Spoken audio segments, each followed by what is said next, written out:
Arvoisa puhemies, arvoisat Suomen kansan edustajat, ärade talman, ärade representanter för Finlands folk. Elämme maailmanpolitiikan siirtymäkautta. Kylmän sodan jälkeinen aikakausi on ohi.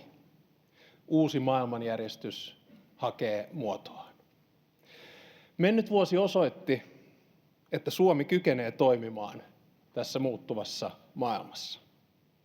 Käsittelimme maailmaa sellaisena kuin se on ja pyrimme muovaamaan sitä suuntaan, jonne haluaisimme sen menevän.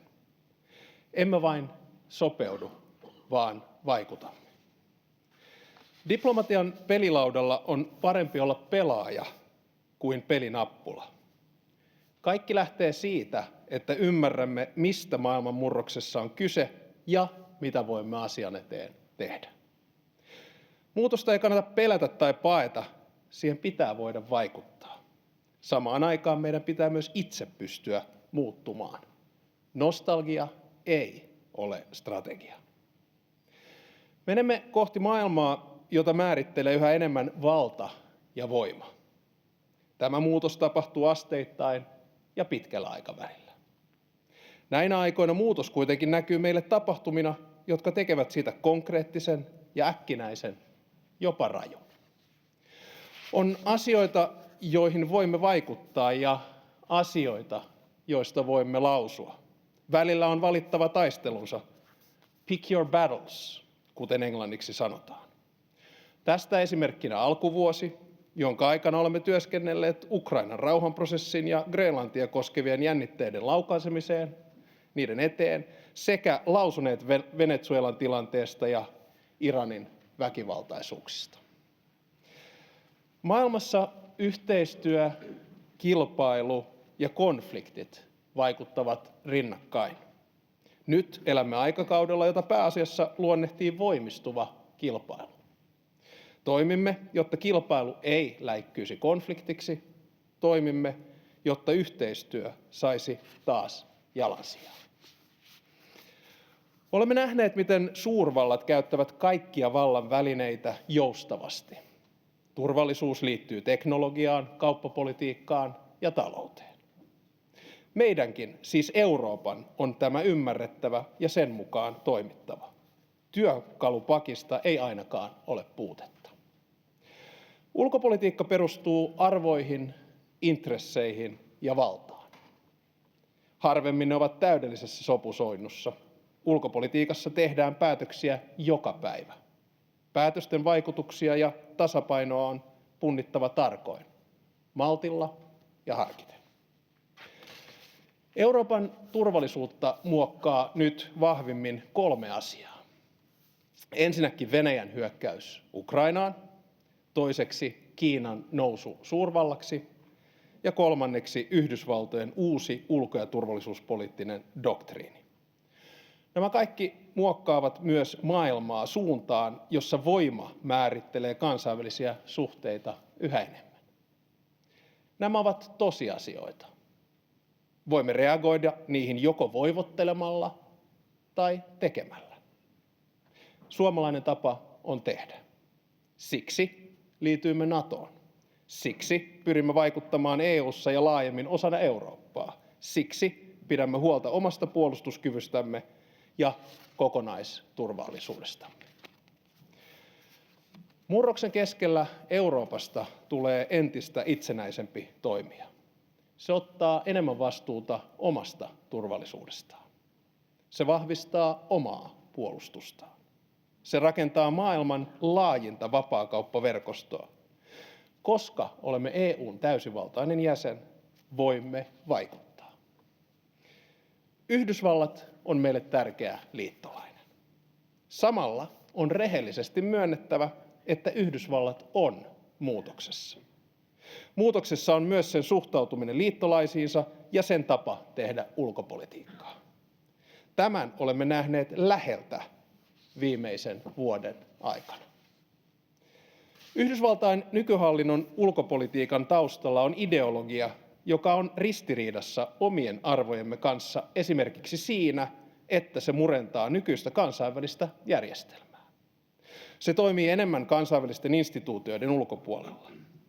Yhdysvaltain ulkopolitiikan prioriteettilistalla Eurooppa on läntisen pallonpuoliskon ja Aasian Tyynenmeren alueen takana. Nämä ovat realiteetteja, joiden kanssa työskentelemme päivittäin. Hetkessä emme kykene sopeutumaan tähän murrokseen. Valintoja joudumme jatkossakin tekemään.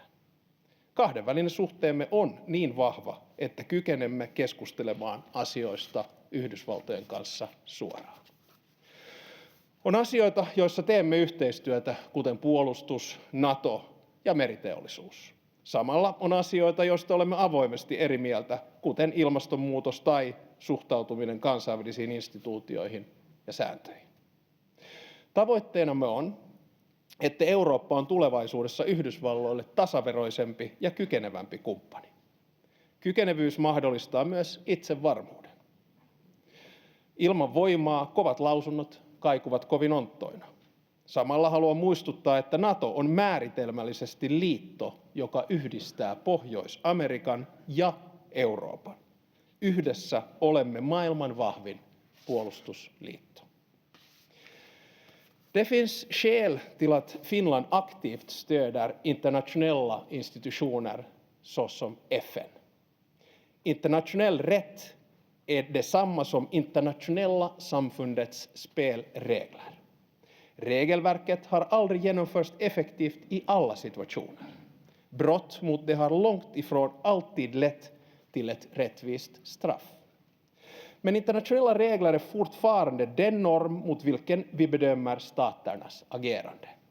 När stormakter har brutit mot dessa regler har de oftast försökt rättfärdiga sitt agerande så långt det var möjligt med hänvisning till internationell rätt. Behövs det då fortfarande internationella regler eller institutioner? Ja, behovet är minst lika stort som tidigare. Det ligger i Finlands intresse att upprätthålla ett internationellt regelbaserat system. En värld utan regler är en hård verklighet för en liten stat. Maailma vailla sääntöjä on pienelle valtiolle karu. Det handlar inte om idealism, inte ens om våra värderingar. Det handlar uttryckligen om att försvara våra intressen. Våra intressen när det gäller säkerhet och ekonomi och i sista hand vårt vardagliga liv och vår levnadsstandard. Ett system som grundar sig på internationell rätt är också till nytta för stormakterna. Skrupelfri opportunism kan förefalla lockande. Det kan se ut att ge snabba vinster. Men den kortsiktiga egennyttan har konsekvenser som även stormakterna kommer att ställas inför. Suomi puolustaa kaikissa tilanteissa valtioiden suvereniteettia ja alueellista koskemattomuutta. Nämä periaatteet ovat meille tärkeitä. Niiden kunnioittamisella on laaja vaikutus vakauteen ja hyvinvointiin maailmassa. Viimeksi olemme muistuttaneet näistä periaatteista Grönlannissa. Käynnissä olevista konflikteista Ukrainan sodan lopputuloksella on meille kansallisesti aivan erityisen suuri merkitys. Ukraina on taistellut oman itsenäisyytensä lisäksi myös kansainvälisen sääntöpohjaisen järjestelmän puolesta. Halusimme tai emme, sodan lopputulos vaikuttaa meihin monin eri tavoin, ei vain käytännössä, vaan myös periaatteellisella tasolla. Se viitoittaa sitä, millaisessa maailmassa elämme. Se vaikuttaa siihen, mitä johtopäätöksiä eri valtiot vetävät voimankäytön tuottamista hyödyistä, ja siihen, miten korkeaksi hyökkäyssodan aloittamisen kynnys muodostuu. Siksi sodan ratkaisujen on perustuttava kansainväliseen oikeuteen. Siksi jatkamme tukeamme Ukrainalle oikeudenmukaisen ja kestävän rauhan saavuttamiseksi. Tätä aikaa eivät määritä vain ulkoiset uhat. Valtiot joutuvat myös sisäisesti kamppailemaan sen puolesta, että demokratia ja oikeusvaltio säilyvät vahvoina. Monissa maissa demokraattinen järjestelmä on tänä päivänä koetuksella, niin ulkoisen vaikuttamisen kuin sisäisen jakautumisen vuoksi. Eräissä EU-maissa on isoja haasteita oikeusvaltiokehityksessä. Kiitos hallitukselle ja eduskunnalle siitä, että olette ajaneet Euroopan unionille työkaluja puuttua näihin kysymyksiin. Elämme epävakauden ja kovien vastakkainasettelujen aikaa. Siksi tarvitsemme oikeusvaltiota, joka tuo vakautta, ja demokratiaa, jossa vastakkainasettelut kohdataan yhdessä. Te, arvoisat kansanedustajat, olette lainsäätäjän suomalaisen demokratian ydin yhdessä toimeenpanevan hallitusvallan ja tuomiovallan kanssa. Suomi on tänään poikkeuksellisen vahva demokratia ja oikeusvaltio. Kansainväliset kansalaisjärjestöt listaavat Suomen maailman vapaimmaksi maaksi, maailman toiseksi vähiten korruptoituneeksi maaksi ja maailman kolmanneksi vahvimmaksi oikeusvaltioksi. Silti myös Suomessa meidän on vaalittava demokraattista järjestelmäämme joka päivä ja rakennettava oikeusvaltiota vähän pahan päivän varalle. Luottamus myös oikeusvaltioon ja demokratiaan voi nimittäin rapautua. Niitäkin välillä kyseenalaistetaan, vaikka juuri niiden pitäisi meitä yhdistää. Demokratia ja oikeusvaltiohan ovat nimenomaan tekevät mahdolliseksi erilaisten ajatusten tuomisen esiin.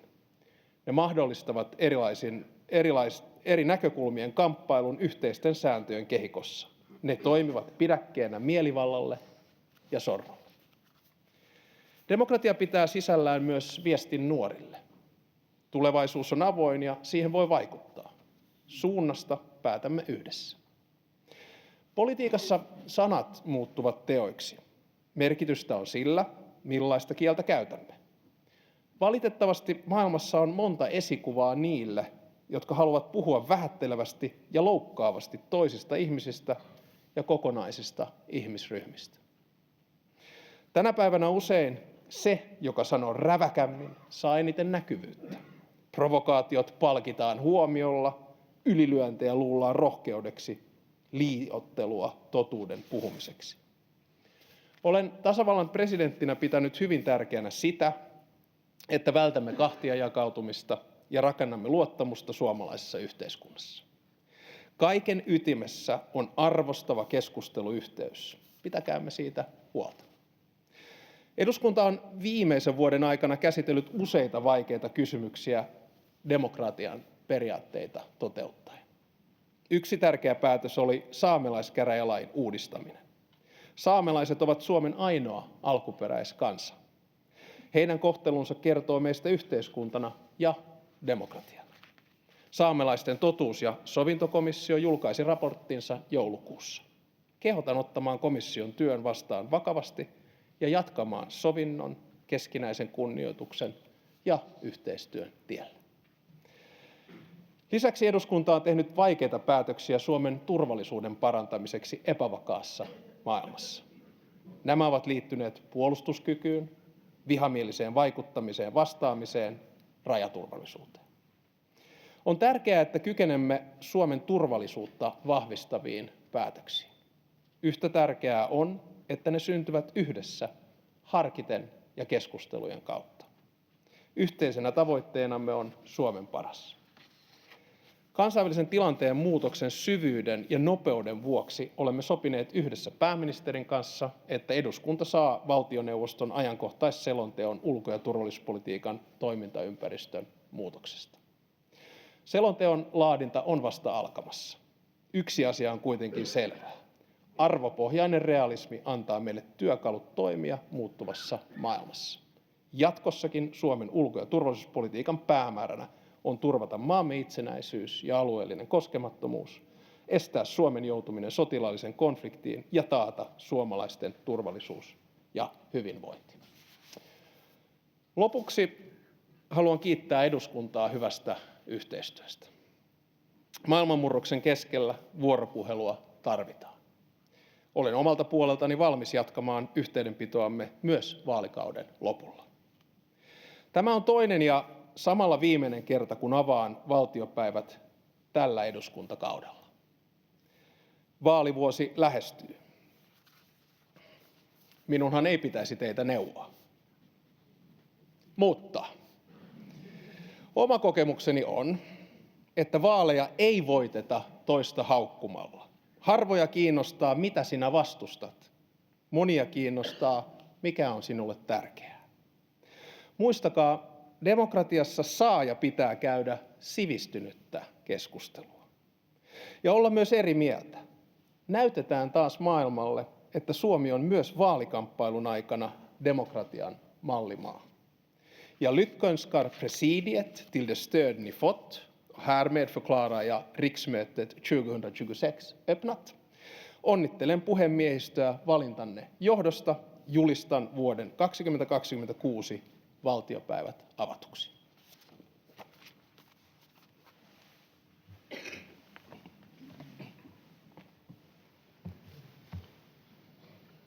Arvoisa tasavallan presidentti, eduskunnan puolesta kiitän teitä puheestanne.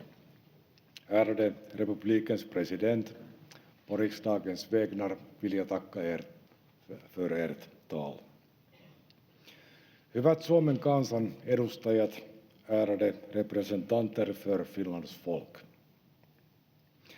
Valtiopäivien avajaisissa vuosi sitten totesin, että viimeistään vuodesta 2020 lähtien keskeinen osa tämän instituution työskentelyä on ollut reagointi ulkoisiin, meistä riippumattomiin shokkeihin. Kun koronapandemiasta alettiin selvitä, Venäjä aloitti Ukrainassa hyökkäys- ja hävityssotansa, joka jatkuu edelleen. Yhdysvaltain presidentinvaalit ja presidentti Trumpin vauhdikkaasti alkanut uusi kausi ovat tuoneet uutta ennakoimattomuutta maailmanpolitiikkaan juuri silloin, kun Suomi on historiallisten turvallisuuspoliittisten ratkaisujensa myötä entistä riippuvaisempi Yhdysvaltain johtamasta transatlanttisesta yhteistyöstä. Tällä vuosikymmenellä jokainen vuosi on tuonut mukanaan yllätyksiä, yleensä ikäviä, eikä ole syytä uskoa, että alkanut vuosi 2026 olisi tässä suhteessa poikkeus. Lähtölaukauksen tälle vuodelle antoivat tapahtumat Venezuelassa ja Iranissa sekä Grönlannin asemaan liittyvät jännitteet. Sota Ukrainassa jatkuu, samoin ikuiselta tuntuva kärsimysnäytelmä Israelin ja palestiinalaisten välillä. Suomalaiset sanovat mielellään, että maamme on oltava kokoaan suurempi vaikuttaja. Monessa suhteessa olemmekin sitä. Suomi yhdessä Baltian maiden, Puolan ja Pohjoismaiden kanssa on kokoaan suurempi toimija Ukrainan materiaalisessa tukemisessa. Tämän kolikon kääntöpuoli valitettavasti on se, että suurin osa Euroopan maista on kokoaan pienempiä toimijoita. Yksi parlamentaarisen diplomatiamme kärkiteemoista onkin ollut samanmielisten kumppaneidemme vakuuttaminen siitä, että suuret puheet eivät riitä, vaan kaikilta tarvitaan enemmän konkreettisia tekoja.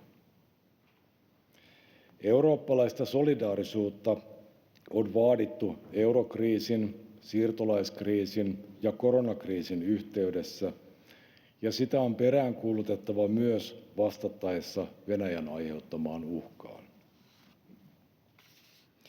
Suomi on kokoaan suurempi toimija Naton kollektiivisen turvallisuuden tuottajana, koska maamme ei kylmän sodan jälkeisenä vuosikymmeninä langennut samoihin houkutuksiin kuin suuri osa Euroopan maista.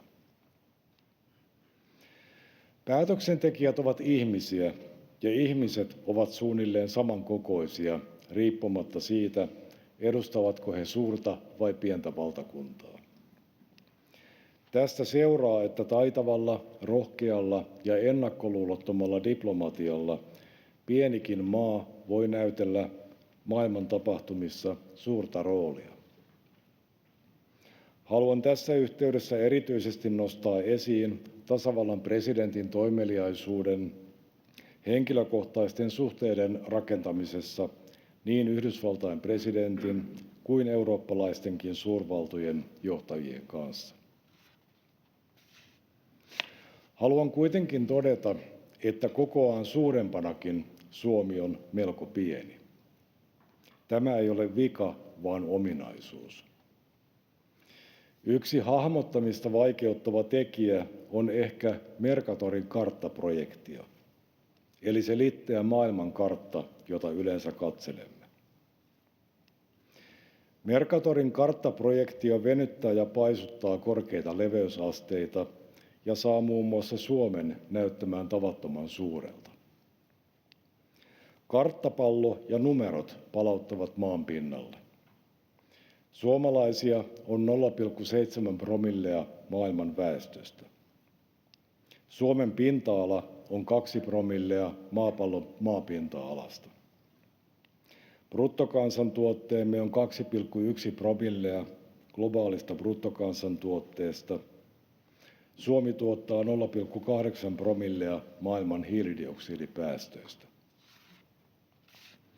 Suomen on syytä tehdä parhaansa maailmassa, ja monesti onnistummekin, mutta silti meidän on syytä olla maltillisia ja kohtuullisia itse itsellemme asettamissamme vaatimuksissa ja ymmärtää, että suurin osa maailman ongelmista ei ole meidän aiheuttamiamme eikä meidän ratkaistavissamme.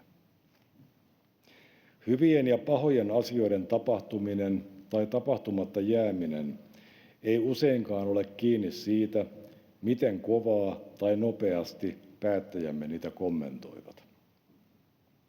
Vanhaa rukousta siteeratakseni, meillä pitää olla rohkeutta vaikuttaa niihin asioihin, joihin voimme vaikuttaa, tyyneyttä mukautua niihin asioihin, joihin emme voi vaikuttaa, ja viisautta erottaa nämä toisistaan.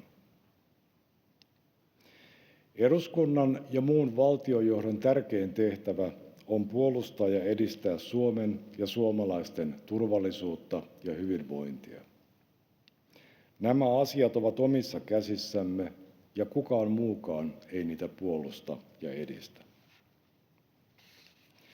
Tämän vaalikauden viimeinen kokonainen vuosi on alkamassa ja julkisen talouden ja kansantalouden haasteet ovat suurelta osin ennallaan tai jopa pahentuneet. Vaikeuksia lisää se, että joudumme käyttämään yhä suuremman osan varoistamme kovaan turvallisuuteen. Tässä talossa ja yhteiskunnassa on onneksi hyvin laaja, ideologiset rajat ylittävä yhteisymmärrys siitä, että tämä ei ole meidän valintamme, emmekä tee sitä miellyttääksemme Yhdysvaltain presidenttiä, vaan kyse on omasta edustamme ja tulevaisuudestamme. Me suomalaiset kerromme mielellämme ulkomaalaisille vieraille, että olemme tutkimusten mukaan maailman onnellisin maa. Myös eduskunnassa vierailevat ulkomaalaiset lähes poikkeuksetta mainitsevat tämän asian. He voisivat saada toisenlaisen käsityksen, jos pystyisivät seuraamaan suomalaista poliittista ja yhteiskunnallista keskustelua, josta tämä onnellisuus ei useinkaan välity. Pikemminkin kaikki tuntuu olevan huonosti. Suomi on viennistä elävä talous ja siltä sektorilta saatiin viime vuonna hyviäkin uutisia. Esimerkiksi merkittävät jäänmurtajakaupat sekä tilaukset suomalaisille puolustusteollisuudelle. Myös matkailualalla tehdään ennätyksiä. Yksi merkittävä ongelma vaikuttaa tällä hetkellä olevan kotimaisen kulutuksen hiipuminen. Moni työssäkäyvä ihminen kokee taloudellisen tilanteensa huonommaksi tai epävarmemmaksi kuin se todellisuudessa on, ja tämä saa ihmiset säästämään pahan päivän varalle. Suomalaisten tileillä on ennätysmäärä rahaa. Nurinkurisesti tällainen laajamittainen pahaan päivään varautuminen saattaa tehdä pahan päivän saapumisesta todennäköisemmän, koska kulutuksen vähäisyys vaikuttaa kielteisesti talouteen ja etenkin palvelualojen työllisyyteen. Korkeat työttömyysluvut epäilemättä luovat ihmisiin epävarmuutta oman työn jatkumisesta. Vähemmälle huomiolle jää se, että työttömyyden kasvu ei johdu niinkään työpaikkojen katoamisesta, vaan uusien ihmisten tulosta työmarkkinoille, osin aiemmilla vaalikausilla tehtyjen päätösten seurauksena. Itse asiassa työssä käyvien ihmisten määrä kasvoi viime vuonna siinä missä työttömienkin. Tämä on myös muistutus siitä, että jos talous ei kasva, työvoiman tarjonnan lisääminen ei välttämättä ole ratkaisu mihinkään ongelmaan, vaan se pikemminkin kasvattaa sosiaalimenoja, pidentää leipäjonoja ja ruokkii harmaata taloutta ja työvoiman hyväksikäyttöä. Viimeksi mainitusta ilmiöstä nähtiin julkisuuteenkin päätyneitä esimerkkejä viime vuonna. Nuorten on oltava valtiovallan erityissuojeluksessa. Kuluneen vuoden aikana eduskunta hyväksyi niin sanotun kännykkäkiellon kouluihin. Sekä opettajilta että vanhemmilta tulleen palautteen perusteella muutos on vaikuttanut myönteisesti keskittymiseen, työrauhaan ja oppimisympäristöön. Nuorten turvallisuuteen ja hyvinvointiin liittyvät kiinteästi myös rikoslain muutokset, joilla alle 15-vuotiaan käyttäminen rikoksen tekemiseen kriminalisoitiin erikseen ja niin sanotun nöyryytysväkivallan kriminalisointia vahvistettiin. Ampuma-aserikoksista langetettavia minimirangaistuksia kiristettiin tuntuvasti. Tämä on välttämätöntä reagointia muuttuneeseen ympäristöön. Maahanmuuttolainsäädännön uudistamisella pyritään torjumaan maahanmuuton lieveilmiöitä ja lisäämään tulijoiden kannusteita integroitua yhteiskunnan sääntöihin ja ottaa vastuuta omasta elämästä. Kansalaisuuden saaminen edellyttää nyt paitsi aiempaa pidempää asumisaikaa Suomessa, myös sitä, että tulijan toimeentulo perustuu työhön eikä sosiaaliturvaan, ja että hän ei Suomessa oleskellessaan syyllisty vakaviin tai toistuviin rikoksiin. Perusteettoman suojeluaseman lakkauttamista on helpotettu ja rikoksiin syyllistyneiden karkottamista nopeutettu. Uudistukset ovat sopusoinnussa pohjoismaisten ja laajemminkin eurooppalaisten trendien kanssa, ja niillä pyritään torjumaan järjestelmän hyväksikäyttöä, julkisen talouden kuormittumista sekä huonon integraation synnyttämiä sosiaalisia ja sisäiseen turvallisuuteen liittyviä ongelmia, jotka nykyään tiedostetaan ja tunnustetaan aiempaa paremmin. Turvallisuuspolitiikan alueelta voidaan mainita täysistunnon kesäkuussa hyväksymä päätös irtaantua jalkaväkimiinat kieltävästä Ottawan sopimuksesta. Muut Venäjän rajavaltiot ovat tehneet tai tekemässä vastaavan ratkaisun. Päätös sai laajan tuen yli hallitus-oppositiorajan. Myös kritiikkiä kuultiin, mutta tämä kysymys lienee esimerkki siitä, että toisinaan sokea hirttäytyminen ihanteisiin ja periaatteisiin on ristiriidassa realiteettien kanssa. Jos rauhaa rakastavat kansakunnat sabotoivat omaa puolustustaan, se ei edistä rauhaa, vaan luo houkutuksia opportunistisille saalistajille. Lähes kaikki eduskuntapuolueet sitoutuivat viime vuonna niin sanottuun velkajarruun. Tämä kertoo siitä, että poliittisista erimielisyyksistä huolimatta päättäjät jakavat yhteisen näkemyksen tietyistä perusasioista. Ongelmia ei voida loputtomasti ratkaista velkarahalla, vaan on pystyttävä tekemään kipeitäkin päätöksiä niiden rakenteellisten epäkohtien korjaamiseksi, joiden vuoksi valtion talous on vuodesta ja vuosikymmenestä toiseen kroonisesti alijäämäinen.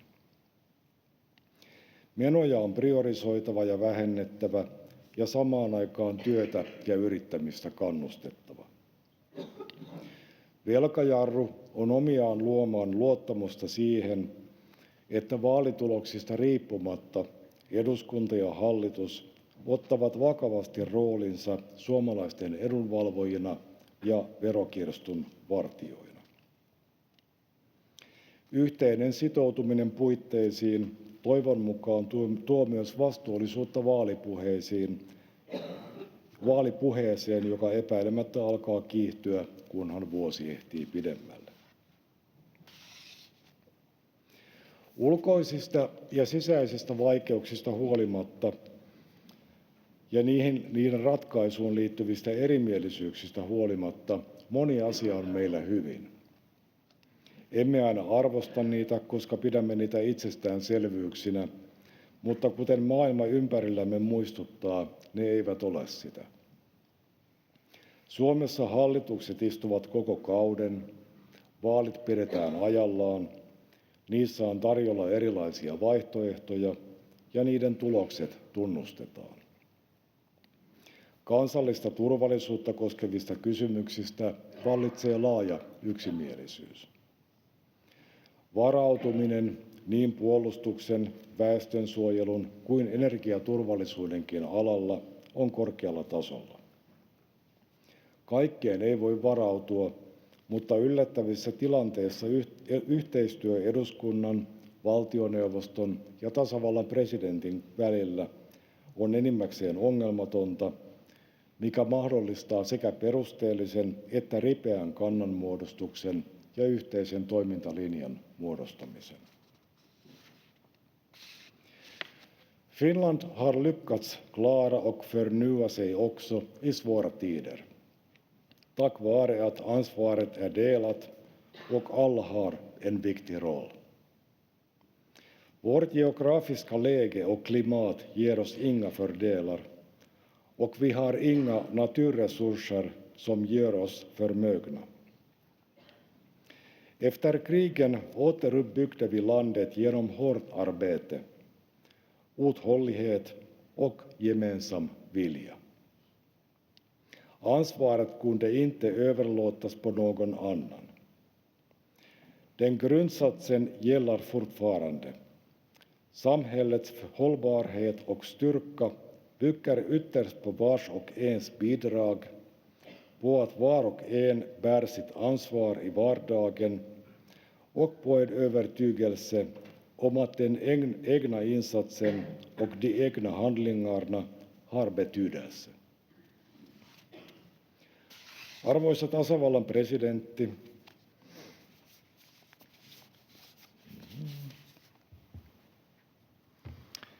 pyydän saada esittää teille eduskunnan tervehdyksen ja kunnioituksen vakuutuksen.